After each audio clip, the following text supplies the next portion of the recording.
Meus amigos, sejam muito bem-vindos a mais um vídeo, espero que esteja tudo bem com vocês desse lado. E hoje estamos aqui para passar algumas ideias, algumas opiniões em relação ao novo MacBook Air M3 e também falar um pouco mais sobre esta questão dos processadores. A evolução tem sido brutal. E há algumas informações que eu acho que são importantes aqui transmitir-vos, que vos podem ajudar não só na decisão se devem ou não comprar um MacBook Air M3, mas também poderem analisar melhor aquele que será provavelmente o futuro dos MacBooks em geral, MacBook Pro, MacBook Air, etc. E em particular dos processadores, porque isso também, neste momento, se estiverem na dúvida se devem ou não fazer um upgrade, independentemente do modelo, pode ajudar-vos muito a perceber se querem comprar um MacBook agora, MacBook Air ou Pro, ou se querem aguardar um pouco mais para fazerem uma escolha provavelmente mais acertada, eventualmente para as vossas necessidades.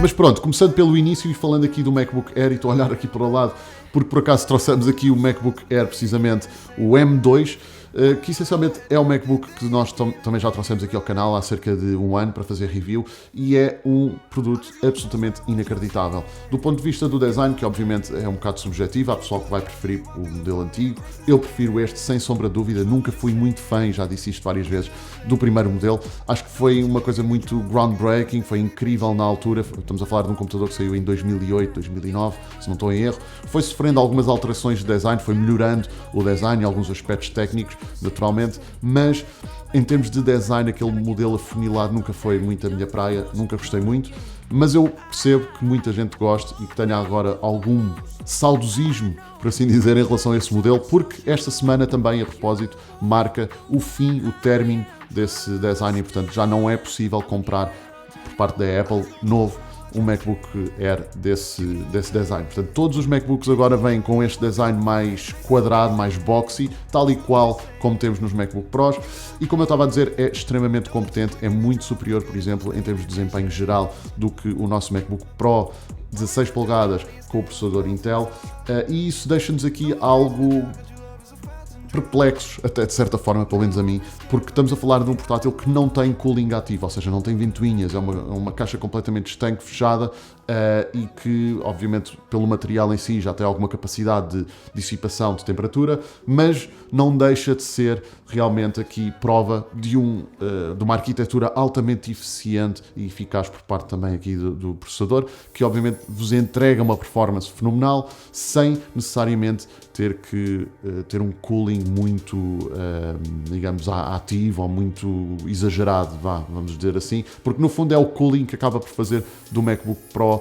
um Mac maior, mais denso, mais pesado em relação ao MacBook Air. Obviamente depois no MacBook Pro temos aqui várias questões relacionadas com o áudio, o ecrã, etc., que podem fazer de todo o pack um pouco mais pesado e maior, mas as diferenças, com o término deste design cónico, vamos dizer assim, as diferenças entre o Air atual e o Pro já não são tão grandes como eram antigamente. E eu acho que esse design do MacBook Air faria todo o sentido antigamente, porque realmente era uma grande diferença no peso, nas dimensões, etc., do Air para o MacBook Pro, até no preço, obviamente.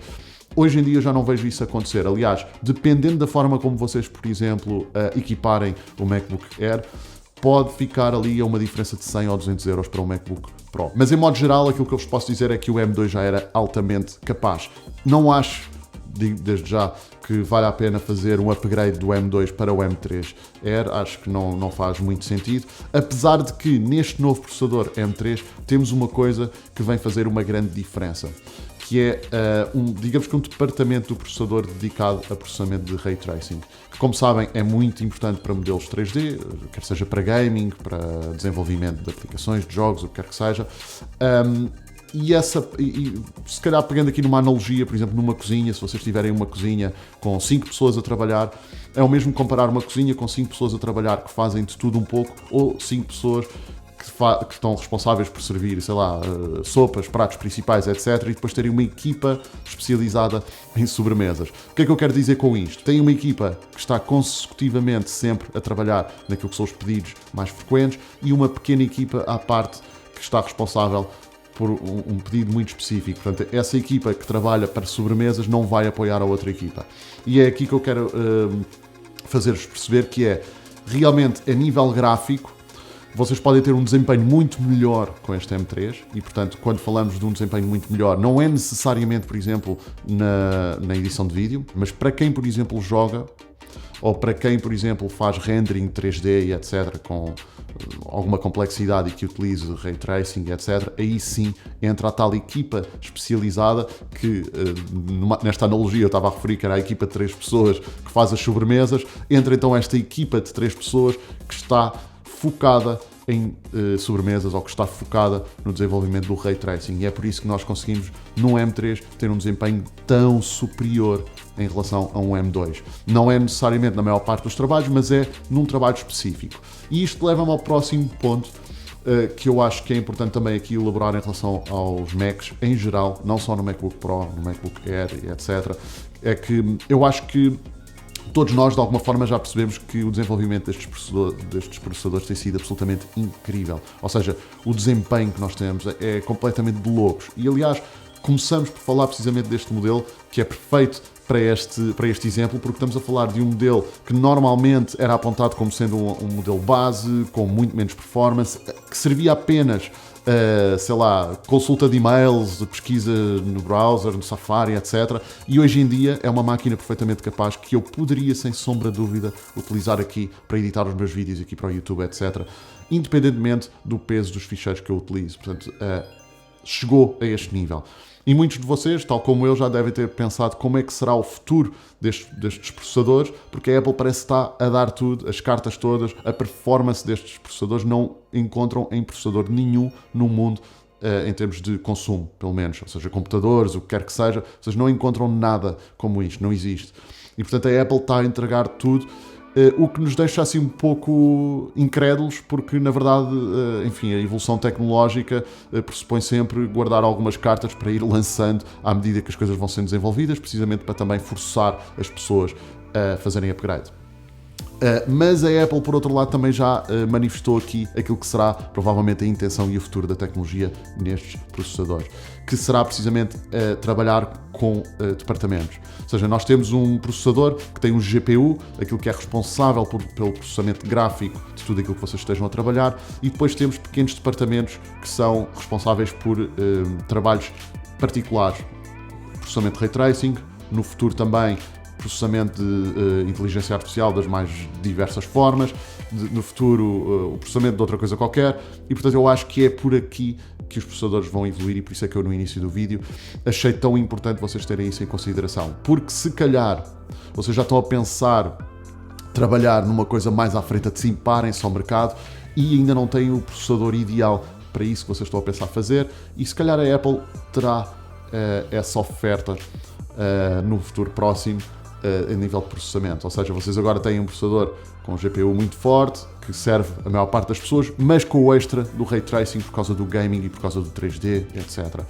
Se calhar o próximo M4 ou um M5 já terá um departamento extra que acompanha aquilo que são as exigências do mercado para produzir outro tipo de conteúdo que precise desse processamento em particular. E é por aqui que eu acho que vai acontecer a evolução, porque era aquilo que eu estava a dizer, não vejo como é que as coisas podem evoluir mais. Quer dizer, o MacBook Pro hoje em dia, por exemplo, que também já trouxemos ao canal, o MacBook Pro, e vamos fazer alguns testes de gaming e tudo, com o processador M3 Max, quer dizer, aquilo é impossível. Se alguém aqui tiver um MacBook destes e me disser que esgotou a capacidade daquilo, pá, é impossível, não há possibilidade disso acontecer. Quer dizer, é um estrondo de um Mac, não, obviamente o preço reflete a performance, mas a questão é que os preços dos MacBook Pros há uns anos atrás não tinham mais ou menos estes preços também, quer dizer, mais coisa, menos coisa, e não tinham esta capacidade de performance que temos hoje em dia, que é literalmente vocês não têm trabalho para o computador que têm, é um bocado isto, e antigamente não era assim, andávamos sempre a correr atrás da tecnologia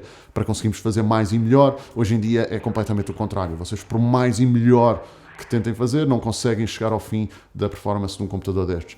Não estou a falar do MacBook Air, porque aqui obviamente temos algumas limitações, mas mesmo assim no MacBook Air vocês iriam ficar muito impressionados. estamos a falar mais de uma questão quase não da performance, mas do tempo, que também é performance, mas pronto. Ou seja, mais do tempo que demoram, por exemplo, a exportar um vídeo, a exportar uma fotografia, o que quer que seja, porque em termos de desempenho, de fluidez do software que vocês estejam a usar, etc., da quantidade de layers que podem usar, quer seja na edição de fotografia, de vídeo, o que quer que seja, é uma coisa verdadeiramente incrível. E, portanto, se vocês conseguirem chegar ao extremo da capacidade de um computador destes, se calhar é estranho, não sei. Alguma coisa que pode estar a correr mal, não sei, sinceramente, não sei em que possibilidade é que isso pode acontecer. Mas voltando aqui à questão, MacBook Air vale a pena ou não em M3? Depende daquilo que é a vossa exigência. Na minha opinião, e constatando aquilo que, pelo menos das pessoas que tenho à minha volta, daquilo que vejo as pessoas trabalharem, etc., eu acho que o M3 MacBook Air serve perfeitamente à maior parte das pessoas, sem sombra de dúvida. Da mesma forma, e esta é aliás a mesma opinião que eu mantenho, da mesma forma que eu achava que já o M2 servia à maior parte das pessoas. Estamos a falar de um computador um pouco melhor, desta vez com o tal departamento de Ray Tracing, vai servir melhor quem quer jogar, vai servir melhor quem faz trabalhos 3D com sombras e não sei o quê, essas coisas, e luz, etc. Vai servir melhor, bem melhor, aliás, essas pessoas. Não quer dizer que o M2 não seja capaz também. Agora, pensem é que daqui para a frente, se vocês estão a planear evoluir o vosso trabalho em algum sentido, provavelmente a Apple vai-vos oferecer possibilidades nesse sentido também. Há a questão que se fala agora muito da inteligência artificial, e isso vai forçar provavelmente muitas pessoas a fazer o upgrade, porque vamos ter um processador com departamentos dedicados à questão da inteligência artificial também. Já temos algumas coisas, mas não é no nível em que eu vos estou aqui a referir. Portanto, eu acho que me perdi um bocado, estou sem script, mas eu queria trazer-vos aqui de uma forma relativamente orgânica a minha opinião em relação a este portátil. É fenomenal, realmente um portátil de outra liga, porque eles conseguiram fazer aquilo que eu achava que era o ideal de MacBook no mercado, que é um computador esteticamente apelativo, compacto, leve e principalmente, que houve uma falha, houve uma fase da Apple negra nesse aspecto, é que principalmente, apesar de entregar estas questões todas estéticas, um design muito bem conseguido, etc., entrega uma grande performance. Mas quando eu vos digo uma grande performance, se vocês nunca experimentaram um M2, um MacBook Air, esqueçam que vocês vão ficar muito impressionados. Portanto, claro que neste segmento, M3, mais do que recomendo, é fenomenal, mesmo para edição de vídeo. Agora, se vocês querem pensar no next level e pensar um bocadinho em future proof, e não vão mudar o vosso trabalho, ou seja, não estão a pensar na inteligência artificial, etc., talvez valha a pena verem os MacBook Pro. Outra novidade aqui muito importante de referir é que este novo processador M3 vem trazer uma nova capacidade ao MacBook Air, que é o facto de poderem utilizar 2 ecrãs externos em simultâneo, o que não era possível em gerações anteriores com estes novos Silicon. E isto é importante referir porquê? Porque a única condição para conseguirem utilizar os 2 ecrãs externos em simultâneo é que têm que ter um MacBook Air fechado. Se estiver aberto, só podem utilizar um ecrã externo. Mas mesmo assim já é uma boa iniciativa, digamos assim. Eu acho que a Apple está a ser de certa forma pressionada, porque percebeu e percebe que muitos dos utilizadores ainda Intel que não fazem a migração para os MacBooks é precisamente porque existe ainda alguma limitação. A linha Pro já tem vindo a evoluir muito mais em relação a essa questão. A linha Air é que ainda faltava dar esse passo e, portanto, eu acho que, nesse sentido, dois ecrãs externos já é bastante interessante. Enfim, só para ser do contra tem que ser com o MacBook fechado, como vocês sabem. Aliás, eu manifesto isso várias vezes em vários vídeos em que falamos de MacBooks, MacBook Air ou Pro, que não sou apologista de funcionar com os MacBooks fechados, por questões de performance e da questão da temperatura e etc. Enfim, um dia posso trazer um vídeo mais elaborado sobre isso, mas acho que não vale a pena, acho que vocês percebem isso perfeitamente. Mas neste sentido, e também a verdade é que estes processadores são muito mais eficientes a nível energético, aquecem menos, etc. Eu acho que não deve ser dramático. Antigamente eu acho que era pior, hoje em dia se calhar tem nada a ver um grande problema, mas pronto. Isto para dizer, podem utilizar 2 ecrãs desde que o MacBook Air esteja fechado. Outro detalhe que eu acho aqui importante também interessante de referir é que, como sabem, a Apple introduziu finalmente alguns modelos mais escuros, nomeadamente azul escuro, pretos, etc., que muita gente já vinha a pedir há muitos anos atrás, e a grande questão que se coloca muitas vezes é como é que estas cores resultam a nível de resistência aos riscos. porque enfim, é o que é, depende muito da utilização que vocês lhe dão. Acho que essa é a resposta, aliás, melhor que eu vos posso dar, depende da vossa utilização. O coating é muito resistente de modo geral, mas obviamente em cores escuras, pequenos incidentes que possam acontecer vai-se notar mais. E a segunda questão é relativamente a dedadas, portanto, marcas dos dedos, da utilização, a gordura e etc. Aquelas coisas que normalmente nas cores escuras também se nota mais. A Apple, nos MacBook Pros, introduziu um tratamento que acaba por aligeirar essas marcas nas cores mais escuras. O MacBook Air ainda não tinha isso e, portanto, para quem tem, e na altura eu referi isso, para quem tem cores mais escuras vai notar realmente essas marcas mais pronunciadas. Nesta nova geração, já trazem os MacBook Airs com a cor escura, com um tratamento que, enfim, tenta de certa forma disfarçar as marcas dos dedos, gordura e etc. Mas enfim, eu não me preocuparia muito com isso, eu acho que isto é só um fator importante de mencionar aqui em vídeo, porque se calhar alguns de vocês valorizam isso, e realmente nas novas cores, pelo menos nas cores mais escuras, a Apple fez um tratamento para que não se note tanto a sujidade, digamos assim, as marcas de utilização das mãos, etc. Meus amigos, eu estiquei-me entretanto aqui um bocado, mas enfim, estamos sem script e eu queria dar-vos aqui de uma forma mais orgânica a minha opinião em relação aos MacBook Airs e a toda esta evolução dos processadores e, enfim, da relação de MacBook Air, MacBook Pro, para vocês terem aqui também a oportunidade de pensar um pouco de uma forma mais, talvez, construtiva. Também, se quiserem partilhar aqui nos comentários, estão à vontade. Para mim é um gosto sempre poder aqui partilhar algumas ideias com vocês nos comentários. Há sempre muita coisa que eu me esqueço de dizer nos vídeos, mas enfim, eu tento sempre tornar os vídeos o mais curto possível. Meus amigos, é isto. Um grande abraço, obrigado por estar aí. Partilhem aqui nos comentários o que é que vocês acham que vai ser o futuro destes MacBook Air, se gostam, se não gostam e como é que será o futuro a nível de processadores. Um grande abraço, fiquem bem, até à próxima.